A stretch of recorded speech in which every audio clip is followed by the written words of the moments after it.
Bandeko nanga ba Congolais mbote na bino bipai binso bozwami. Ezali bongo ngai colonel Jean-Paul Epenge, porte-parole ya mouvement du 23 mars M23. Nalingi na confirmer bino boye. Ba combattant na biso ya M23, une grande partie tozali bongo na territoire ya Rutshuru. Je répète, général Makenga na une grande partie ya ba combattant na biso ya M23 bazali bongo na territoire ya Rutshuru. Mais tozali na territoire ya Rutshuru na position moko inoffensive. Toza ko bundate. Ba makelele onyo so bozoyoka na ba réseaux sociaux ezali bongo ya lokuta. Biso mouvement na biso M23 et signaki ba accord na gouvernement de la République, tozali bongo ko soutenir président Félix Antoine Tshisekedi. Tozali ko zela bongo pona application ya ba accord o to signaki le 12 décembre 2013 na Nairobi. Soki bozali koyoka nungu à gauche, à droite, que bato M23 bazali ko attaquer bato na Rutshuru, tozali ko bundana bandeko na biso ya forces armées de la République démocratique du Congo, ezali bongo lokuta. Mais tozali sur le territoire ya Rutshuru. Yango communication na ngaki na ebisabino. Yango communication mouvement na biso pe ezali koloba. Merci beaucoup. Abakunzi ba East African Daily nongeye kubasuza kandi mbaha ikaze muri izi update zo kuri uyu munsi. Ikiganiro neteguye kugira ngo mbagezeho bimwe mwansabye kugira ngo mbabwire icyo mbiziho. Ni tariki 24 rero z'ukwezi kwa 11 mwaka 2022. Ni Jean Paul Turayishimiye nkuko musanzwe mubimenyereye. Amakuru uyu munsi rero ndahera kuyanona cyangwa se kuyo makuru abari mu ruhande ku gace gaturiye Kongo, ibyo babonye bigaragaza ko nta mugambi wo gusubiza ingabo inyuma, ahubwo Kagame yiyemeje confrontation, yiyemeje guhangana. Inkuru z'ababibonye cyangwa se z'ababonye intwaro za gisirikare, ababonye bimodoka bya gisirikare, babonye bimodoka bihetse ibindi, ndaza kuyibagezaho mu kanya. Mbere yuko nyivuga ariko ndagira ngo mumaze kumva uriya mukongomani Colonel JP cyangwa Jean Paul Ebenge. Uyu wari we muvugizi wa mbere twumvise ubwo Makenga yaramaze gusubira muri Kongo. General Makenga, General Sultan Makenga ubwo arakimara gusubira muri Kongo, uyu niwe muvugizi we wa mbere twumvise. Mwumvise rero ibintu yavuze. Ibintu yavuze nuko ntaho yarahuriye, bari bahuriye n'imirwano. Avuga ati turi muri position, turi ahantu dukabye cyangwa se ntabwo nabyita guturama, ariko turahari gusa twasinye amasezerano na gouvernement ya Kongo. Ntabwo ari ya Kabila ni ya Tshisekedi, mutabyitiranye. Ngo ndabizi ko ndabivuga ko mutaziringara, baziringara bo n'igifaransa baraza kubyumva, baraza kubyiyumvira ko simbisobanura byose. Ariko aravuga ati dufite aho turi, ubeshya ko turimo kurwana arabeshya. Twebwe dushyigikiye president uriho, hari amasezerano twamvikanyeho, turimo turashaka kugira ko amasezerano nyine azashyirwa mu bikorwa, ariko ibyo kurwana ntitubirimo, ahubwo turamushyigikiye nka president wacu. Ubwo rero ibi bigasobanura abarwana baribo, ndetse bigashimangira ibyo maze iminsi mbabwira. Ibi rero nibyo mwumvise, kuri uyu muvugizi wa M23 y'icyo gihe. Ntabwo ari ukuvuga ngo barambwiye, ntabwo ari ukuvuga ngo kera ngo numvaga ngo no, ntabwo ari ukuvuga ngo twari tubizi cyangwa se tubikeka, barabyivugiye, byagiye muri za media mbere yuko haza Wiringoma. Uyu ni wari umuvugizi wabo. Yenda kuba atakivuga bishobora kuba ari strategy kuvuga ati nuko navuze ibi, so ntabwo najya yenda kongera kuvuga ibindi bitandukanye. Simbizi impamvu atakivuga, sinyizi. Ariko uyu yari umuvugizi wa M23, umukongomani uvuga iringara, asobanura ibyo barimo naho bari na gahunda yabo. Ibyahindutse nyuma byaje ari ibindi. Reka nze ku yindi nkuru mwansabye yo kugira ngo mbabwire iby'iyi ndege yaguye ikisangani ku kibuga cy'indege cya Bangkok. Nk'uko muri buze kubyumvira biri mu rurimi rw'igifaransa ni mu kanya, aka gace karavuga gusa ko iyi ndege yahaguye kubera ikibazo cya moteur yayo yashyushye, bikaba ngombwa gukora atterrissage cyangwa se landing, emergency landing, ku buryo bw'ikitaraganya kugira ngo itaza guhanuka. Barayisatse, yewe abasirikare inzego z'umutekano za Kongo ngo akaba ari bo bayifashe en charge mu gihe bategereje ibindi bikoresho biza kuva mu Bufaransa bakayirepara kugira ngo yongere igende. Ibyo rero abivuza anasobanura ikinyamakuru nako umunyamakuru wari umubajije, anavuga ko nta kintu na kimwe twabonye kiri suspicious, nta kintu na kimwe twabonye cyadutera impungenge. Ntimukomeze rero kubishakira izindi nyito. Nawe yabivuze ati muri aka kaganiro kagufi nuko nagakasa, ariko yabivuze ati, ni Patrick Muyaya wabivugaga reho asobanura agirana ikiganiro n'abanyamakuru, avuga ati hari ibintu byinshi biri kuri réseaux sociaux cyangwa se social media. Aravuga ati ntabwo ari ukuri, ntimubiha agaciro. Natwe rero ntitubiha agaciro. Reka ndetse mu mwiyumvire mu magambo ye bwite. J'ai vu qu'il y a eu beaucoup de réactions au sujet de l'avion français qui a atterri à l'aéroport de Bangkok. Ce qu'il faut savoir, c'est que c'est un avion qui a atterri en détresse parce que l'un des moteurs menaçait de prendre feu, donc la température était élevée anormalement. C'était le vendredi dernier et donc l'aéroport le plus proche où ils avaient demandé à atterrir, c'est à l'aéroport de Bangkok à Kisangani. L'avion comptait 9 membres d'équipage qui venaient, je pense, de l'île de Réunion, qui devaient passer par Bujumbura à N'Djamena. C'était un vol de routine d'après les rapports qui ont été faits. L'avion a été fouillé ou inspecté par le service, notamment de la DGM. Il y avait 9 passagers, 4 membres d'équipage et 5 autres pilotes qui devaient être qui devaient relayer d'autres dans la destination finale et qu'il n'y a pas de matière à panique. L'avion est en panne, ils attendent une intervention qui doit venir de Paris avec les matériels pour remplacer le matériel défectueux. Et d'ailleurs, nos forces armées ont pris en charge les membres d'équipage, notamment en leur offrant de rester dans des hôtels, dans des conditions. Et donc, ce que j'ai lu sur les réseaux sociaux n'est pas la vérité. Nous pourrons évidemment vous partager des autres détails si besoin il y a, parce que nous les avons. Il y a un point sur lequel j'insisterai d'ici la fin de cet entretien, c'est que vous savez que de manière hebdomadaire, on nous fait le point, notamment sur la situation de la pandémie à Covid-19. Les 4 dernières semaines renseignent la montée de certaines statistiques. Et comme vous le savez, que nous approchons le période des fins d'année, nous recommanderons pour ceux qui peuvent, en tout cas de se vacciner, de commencer à réobserver strictement les gestes barrières, parce que c'est cela qui va nous prémunir d'une éventuelle 6e vague au regard des différents signaux qui ont été notés. Voilà plus ou moins ce que je peux dire en guise d'introduction, et on pourra commencer donc avec notre série de questions.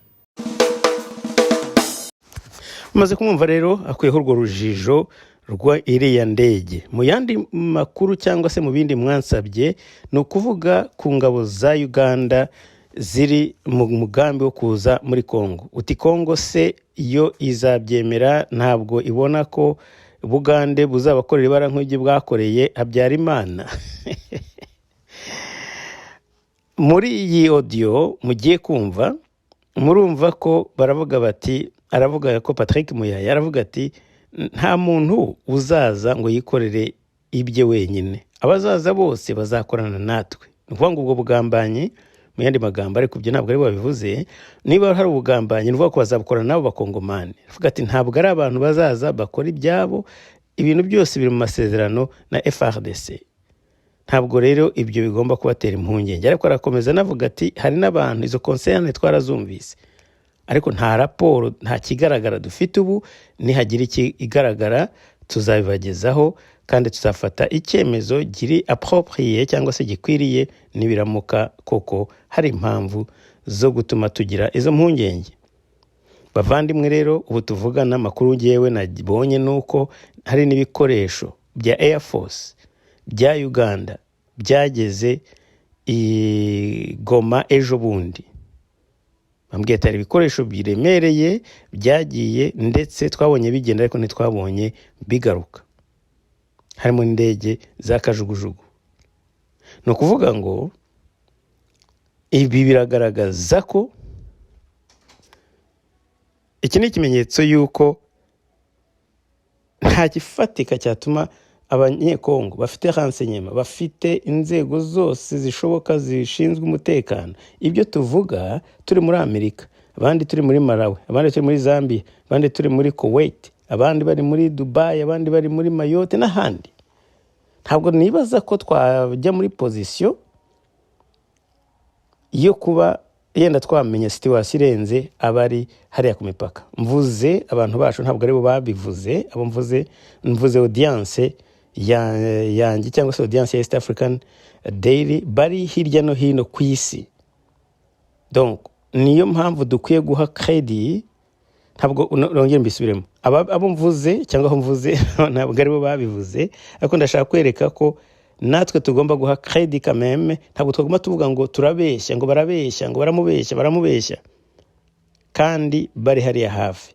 Niyo mpamvu ntekereza rero ko ibi bifite ishingiro byo kuba Uganda ishobora kuba koko ifite umugambi wo gufasha Kongo, nta kabuza. Ariko nongeye gusubira inyuma, Uganda ikeneye Kenya, Kenya ikeneye Uganda, Kongo ikeneye Uganda, Uganda ikeneye Kongo. Ntabwo nibaza ko ibi bintu ari byo muri iki kinyejana, ayo macenga muvuga, keretse koko nk'uko benshi bakunze kubivuga hari umugambi wihishe ukomeye cyane tutabona. Ariko ndawuhakanye nawuhakanye kuva na kera, n'uyu munsi ndacyabihagazeho. Reka rero nawe mumwumve. Pour ce qui concerne la question, votre première question, elle a deux volets. Il y a le volet qui concerne l'arrivée des troupes ougandaises et le volet qui concerne la montée en puissance de forces armées. Ici, évidemment que nous sommes sensibles à ce que dit notre opinion, parce que notre opinion est d'ailleurs, à raison de dire, d'avoir des inquiétudes sur l'arrivée des armées étrangères au regard des expériences du passé, au regard de ce qu'ils font. Mais la volonté des départs du président de la République en acceptant ces principes, c'est parce qu'il fallait traiter des menaces conjointes. Vous voyez par exemple la question des ADF, comment elle est traitée conjointement avec les troupes ougandaises, et parce que les problèmes sécuritaires que nous avons, c'est des problèmes qui sont aussi transfrontaliers, et dans un élan, évidemment, c'était vraiment dans un esprit de sincérité. On s'est dit, avec le Burundi, dans les Sud-Kivu, il y a des forces armées, de forces négatives qui sont hostiles à l'administration au Burundi ou à la sécurité du Burundi. Voyons voir comment nous travaillons ensemble pour y mettre fin.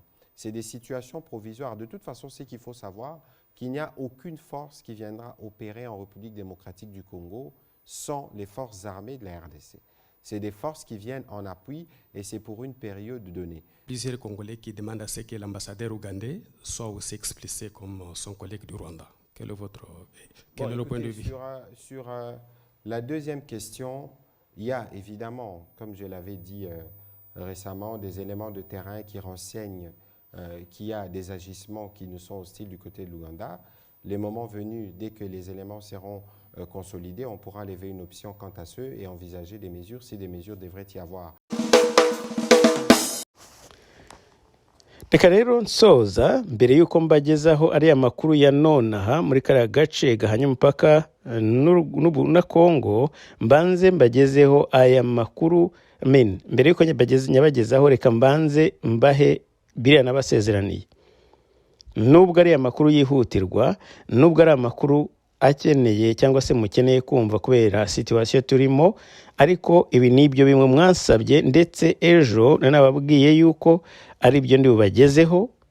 mbere y'uko nako ntabwo nari narateganyije iby'aya makuru yandi yaje yangezeho uyu munsi, ariko reka mbanze ntumikire abansabye kugira icyo mbivugaho. Ndasoreza kuri aka audio gatoya rero nako kavuga uburyo leta ya Kongo ibona u Rwanda n'uburyo ifata u Rwanda muri iriya mishyikirano. Ibafata nk'abantu b'abavugizi ba M23, bigize porte parole ba M23. Binagaragaza impamvu M23 idashobora ubwayo kwikorera gestion y'ibibazo byayo kubera ko yarashimuswe. Reka mwumva ka audio hanyuma mbagezeho amakuru y'uyu munsi nonaha. La RDC va négocier avec les groupes armés ou elle va négocier avec ceux qui sont derrière les groupes armés? Voilà mes questions. Bon, écoutez, en termes de négocier avec ceux qui sont derrière les groupes armés, c'est ce que nous faisons déjà avec le Rwanda. Pourquoi partout où nous passons, toutes les instances internationales parlent du Rwanda? Parce que le Rwanda est partie prenante. C'est le Rwanda le porte-parole du M23.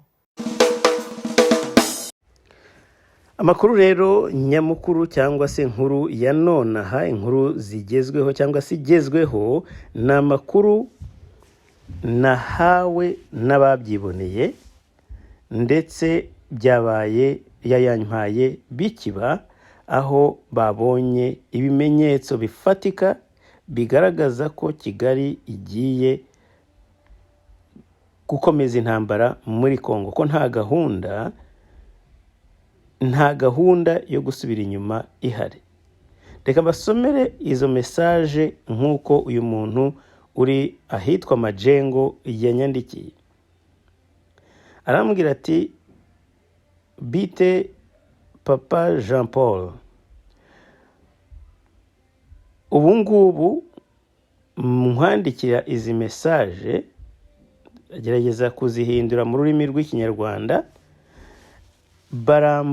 baratambutse benshi cyane kandi bambutse banyuze Kabuhanga, ubundi niho basanzwe banyura, ku musozi wahitwa Hehu na Gitotoma na Kanyamahora.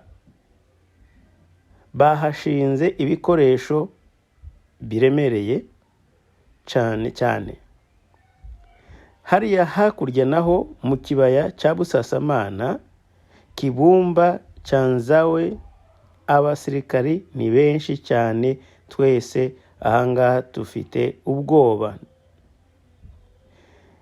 Ibimodoka bihetse ibindi ndetse na za zindi z'amashene nazo za char de combat ubu zirimo kwambuka, izindi ziri hakurya hafi muri ku Gisenyi, ariko hafi cyane y'umupaka.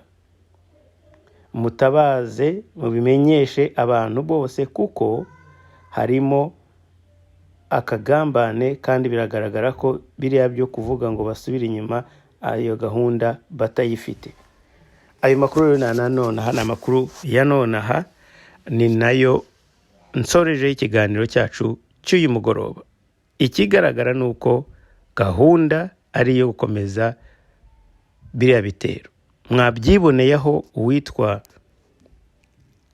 Bertrand, bavugizi ba Kongo, babisimo n'abandi, bavuze ko ngo batigeze bamenyeshwa ibyuko babahaye deadline cyangwa se amasaha ntarengwa, ariko ngo ko babibonye bica kuri réseaux sociaux. Ariko mwibuke yuko abari bo bagiye batangaza interview bavugira ku maradiyo mpuzamahanga bavuga ko ntabwo bamaganye, nako ngo ntabwo bazasubira inyuma, ndetse baravuga ngo bamaganye ibikorwa, itangazo cyangwa se ibikorwa by'itangazo, imyanzuro, kambivuge muri ubwo buryo, bamaganye imyanzuro y'inama ya summit yabereye muri Angola ibasaba gusubira inyuma. Nuvuga ngo babyemeye mbere, nyuma baza kuvuga ngo ariko ngo rwagwandiko ntiturarubona. Ariko bo bavuze ko babyamagana. Nuvuga ngo bari informé, bo barabimenye. Mukomeze mugire ibihe byiza rero, naho butaha na hejo.